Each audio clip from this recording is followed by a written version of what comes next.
আছে, অলোক কুমার মাঝি আছেন পঞ্চায়েত সমিতির সভাপতি।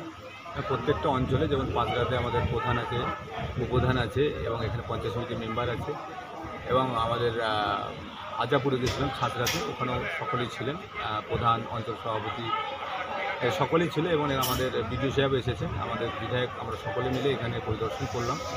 মানুষের যেগুলো কথাবার্তা বলার সেগুলো তাদের সাথে আলোচনা করে কীভাবে করা যাবে সমস্যার যাদের সমাধান। 10 লক্ষ টাকা যে মাননীয় মুখ্যমন্ত্রী মমতা বন্দ্যোপাধ্যায় দিচ্ছে, সেইটা যে গ্রামের প্রত্যেকটা পাড়াকে নিয়ে কীভাবে সমাধান তাদের হাতে ছেড়ে দেওয়া হয়েছে। সাধারণ মানুষ তাদের মুখের কথা, তাদের কাজ ওনারা দেখে নিচ্ছে।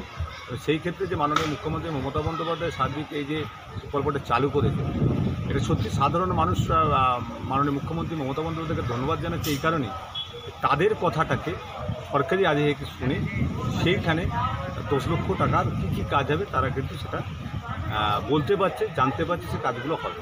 সেক্ষেত্রে আমি প্রত্যেকটা গ্রামের মানুষকে আমি ধন্যবাদ জানাই এবং প্রত্যেকটা অঞ্চলে যারা আছে তাদের ধন্যবাদ এই কারণেই যে মাননীয় মুখ্যমন্ত্রী মমতা বন্দ্যোপাধ্যায় যে স্বপ্ন দেখেছিলেন সেই স্বপ্নটা সাধারণ মানুষের যে স্বপ্ন ছিল সেটাই কিন্তু বাস্তবিত হচ্ছে।